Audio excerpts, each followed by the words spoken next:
lang po ako sa PNP spokesperson kung saan kami dapat pumunta. Dahil sabi ni Chief PNP Marbil sa 250 po. Nilapitan ko po ang inyong spokesperson at hindi po ako sinagot, tinakbuhan po ako. Sana naman bilang spokesperson, konting sagot lang naman po. Konting respeto, sumusunod naman po kami sa batas.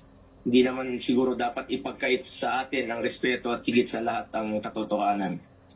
Sa totoo lamang po, ilang beses na po nagsinungaling si now Brigadier General Jean Pardo. Sana po, ma'am, bilang spokesperson, totoo lang po ang sabihin mo, alang-alang sa bayan.